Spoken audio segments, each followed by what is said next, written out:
મિત્રો, એક સમયની વાત છે. ઉજ્જૈન નગરીમાં મહાન પરાક્રમી રાજા વીર વિક્રમ થઈ ગયા અને તે ખૂબ જ દાનવીર હતા અને તે 18 ભાષાના જાણકાર હતા. એક દિવસ રાજાને એમ થયું કે મારે યોગ સિદ્ધિનો મંત્ર શીખવો છે, પણ આ મંત્ર કામરૂ દેશમાં શીખવવામાં આવતો હતો. હવે વિક્રમ રાજાને તો આ મંત્ર શીખવા માટેની તાલાવેલી જાગી હતી. એટલે તે એક રાત્રે કામરૂ દેશમાં જવા નીકળ્યા હતા અને કામરૂ દેશના જંગલની અંદર જ્યાં બાવા બાળીનાથ પોતાની સાધના કરી રહ્યા હતા તેમની પાસે જઈ પલખ નિરંજન એવું બોલી વિક્રમ રાજા ત્યાં ઊભા રહી જાય છે. અને રાજાનો અવાજ સાંભળી બાબા બાળીનાથે પોતાની આંખો ખોલી અને પૂછ્યું કે હે રાજા, તું કોણ છે અને તું અહીંયા શા માટે આવ્યો છે? આવું સાંભળીને રાજા કહે છે કે હે ગુરુ મહારાજ, હું ઉજ્જૈન નગરીનો રાજા વીર વિક્રમ છું અને હું યોગ સિદ્ધિનો મંત્ર શીખવા માટે તમારી પાસે આવ્યો છું. આ વાત સાંભળી બાબા બાળીનાથે તેને બીજો સવાલ કર્યો કે હે રાજન, આ યોગ સિદ્ધિનો મંત્ર શીખી અને તું શું કરીશ? ત્યારે રાજાએ કહ્યું કે હે ગુરુજી, હું આ મંત્રને સિદ્ધ કરીને મારી પ્રજાના કલ્યાણ માટે વાપરીશ. આ સાંભળી અને બાબા બાળીનાથે રાજાને યોગ સિદ્ધિનો મંત્ર શીખવવા તૈયાર થઈ ગયા, પરંતુ તેના માટે એક એને શરત મૂકી હતી કે જ્યારે કાળી ચૌદસની રાત્રિ આવે ત્યારે એક ભૂતળી વાવ છે તેના તળિયેથી એક લોટો ભરીને તું આવીશ. ત્યારબાદ હું તને યોગ સિદ્ધિનો મંત્ર શીખવાડીશ. આવી શરત બાબા બાળીનાથે મૂકી અને સામે રાજાએ શરત મંજૂર રાખી. અને હવે થોડાક દિવસો પછી કાળી ચૌદશ આવતા રાજા વીર વિક્રમ શરત પૂરી કરવા માટે રાત્રે 1 વાગ્યે ભૂતળી વાવ પાસે આવ્યા અને એક લોટો લઈ વાવના પગથિયા ઉતરવા લાગ્યા. 50 પગથિયા ઉતરતા વાવની અંદર સૂતેલી ભૂતાવળો જાગી અને વાવના ગોખલે ગોખલેથી કિલ્લોલ કરવા લાગી અને ભયંકર અવાજ થયો. વીર વિક્રમ રાજા વાવના તળિયે ઉતરી ગયા અને એવા શબ્દો સંભળાવવા લાગ્યા કે ખાઈ જાવ રાજા, તને ખાઈ જાવ.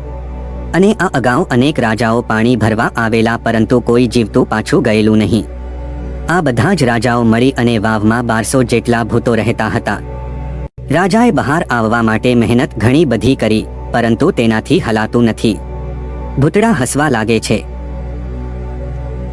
અને બોલે છે કે હે રાજા, અહીંયા અત્યાર સુધી જે કોઈ માણસ આવ્યો છે તે આજ દિન સુધી પાછો નથી ગયો, તો તું તો ક્યાંથી જવાનો?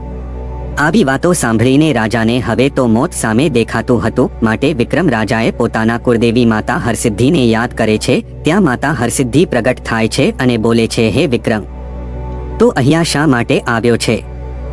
ત્યારે વિક્રમ રાજા બધી વાતો કહે છે. ત્યારે માતા હરસિદ્ધિ વિક્રમને કહે છે કે અગર જો તે મને આ મંત્રનું કહ્યું હોત તો હું જ તને આ મંત્ર શીખવાડી દે, પણ અત્યારે તો હું તને કોઈ જ મદદ નહીં કરી શકું. એમ કહી માતા હરસિદ્ધિ ત્યાંથી અદ્રશ્ય થઈ જાય છે. કુળદેવીએ મદદ કરવાની ના પાડતા રાજાને ડર વધી ગયો અને તેને 64 જોગણીઓનો મંત્ર આવડતો હતો. તેથી તેણે 64 જોગણીઓને યાદ કરી તેનો મંત્ર જાપ શરૂ કર્યા. થોડી જ વાર થતાં 64 જોગણીઓ ત્યાં પ્રગટ થઈ, પરંતુ કુળદેવીએ જેમ મદદ કરવાની ના પાડી એમ 64 જોગણીઓએ પણ તેને મદદ કરવાની ના પાડી દે છે અને તે પણ અદ્રશ્ય થઈ જાય છે. હવે તો મદદ કરવા માટે કોઈ રહ્યું નથી. એટલે રાજા ઊભો થઈ અને બોલ્યો કે આ કામરૂ દેશમાં છે કોઈ દેવી દેવતા કે પીર પૈગંબર કે જે મારો જીવ બચાવી અને મને બહાર કાઢી શકે? અને જો કોઈ મારી મદદ કરશે તો હું વીર વિક્રમ વચન આપું છું કે તે જે કહેશે તે મુજબ હું કરી આપીશ. રાજાનો અવાજ કોઈએ ન સાંભળ્યો, પણ માખણીયા ડુંગરાવાળી મેલડી માતાએ સાંભળ્યો અને તે રાજાની સામે આવી અને ત્યાં સાક્ષાત પ્રગટ થયા. અને જેવા મેલડી માતાના પગના ઘૂઘરા વાગ્યા અને 1200 ભૂતાવળ ભાગવા લાગ્યા. માતાજીને જોઈ રાજા બોલ્યો કે હે માડી, તમે કહેશો એમ હું કરીશ, પણ મને આ વાવમાંથી બહાર કાઢો. આ સાંભળી મેલડીમાં બોલ્યા કે હે રાજન, તું વચન આપે છે ને એટલે હું તારો વાળ પણ વાંકો નહીં થવા દઉં.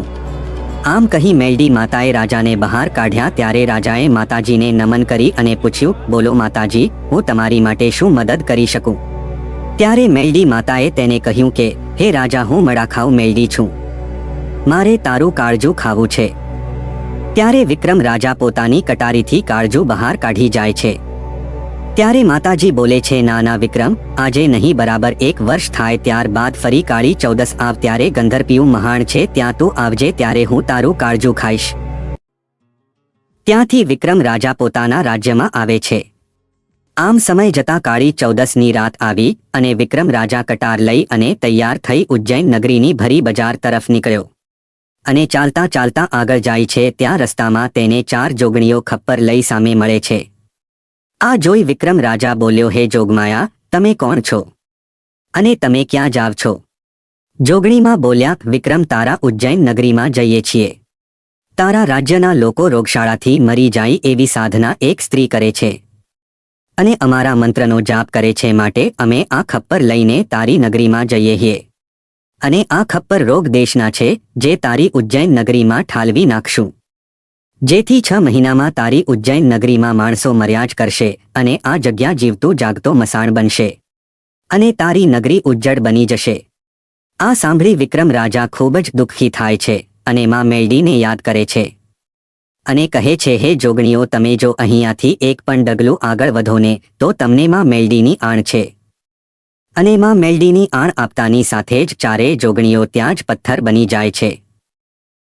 આ બાજુ મહેલમાં એવું બન્યું કે વિક્રમ રાજાને ઘણી રાણીઓ હતી, તેમાં એક સતુરા નામની રાણી થોડી ચતુર હતી અને એને એમ થયું કે મારા સ્વામી અડધી રાત્રે ક્યાં જઈ રહ્યા છે એ મારે જાણવું છે. અને ખાતરી કરવા રાણી યોદ્ધાની જેમ પોશાક પહેરી ઘોડો લઈ અને નીકળી પડ્યા. ચતુરા રાણી ઘોડા પર બેસી વિક્રમ રાજાની પાછળ પાછળ જાય છે અને જ્યાં બાબા બાળીનાથ તપસ્યા કરી રહ્યા છે ત્યાં પહોંચે છે. ત્યારે ઘોડાના અવાજ સાંભળી અને બાબા બાળીનાથ બહાર આવી અને 3 મંત્ર બોલ્યા અને રાણી અને ઘોડા સાથે તેને પથ્થર બનાવી નાખ્યા.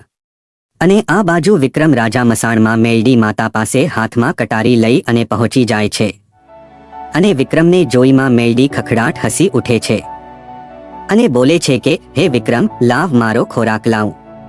વિક્રમ રાજાએ કટારી કાઢી, છાતી પર મારી અને કાળજું બહાર કાઢ્યું અને તેનું કાળજું કાળભૈરવે ઝીલી લીધું. એટલે માતાજી બોલ્યા, તું કોણ છે?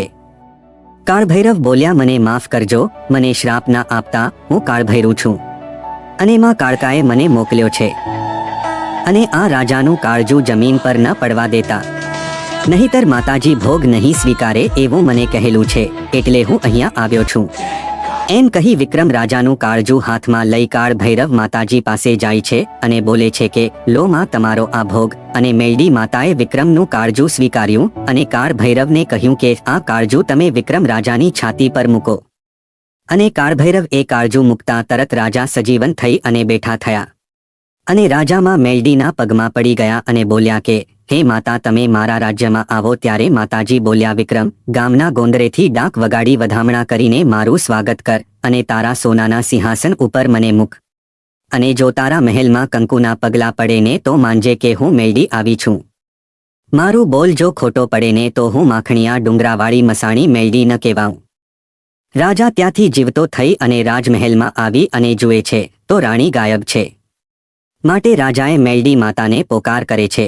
એટલે મેલડીમાં રાજાનો વેશ લઈ અને બાબા બાળીનાથની મઢીએ જાય છે અને ત્યાં જઈને બાબા બાળીનાથને કહે છે, હે બાળીનાથ, બહાર નીકળ. આ શબ્દો સાંભળતા બાબા બાળીનાથ બહાર નીકળે છે અને રાજાના વેશમાં રહેલ મેલડીમાં ઉપર બાબા બાળીનાથ પાણીની અંજલિ હાટે છે. તરત જ રાજાનું રૂપ બદલી મેલડીમાના સ્વરૂપે પ્રગટ થયા અને કાળી નાગણી બની અને બાળીનાથના પગે વીંટળાઈ જાય છે.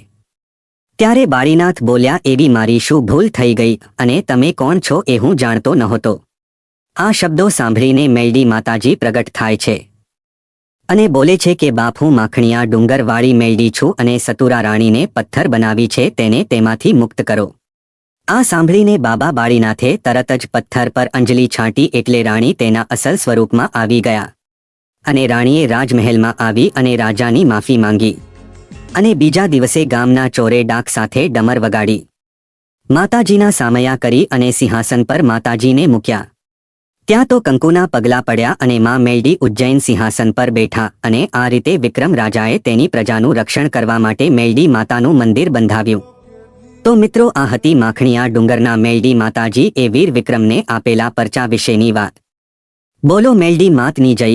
અને દોસ્તો, જો આ વિડિયો તમને ગમ્યો હોય તો જય માં મેલડી કોમેન્ટ બોક્સમાં અવશ્ય લખશો અને આવા જૂના અને સાચા ઇતિહાસો જાણવા માટે આજે જ અમારી ચેનલ સબસ્ક્રાઇબ કરવાનું ભૂલશો નહીં.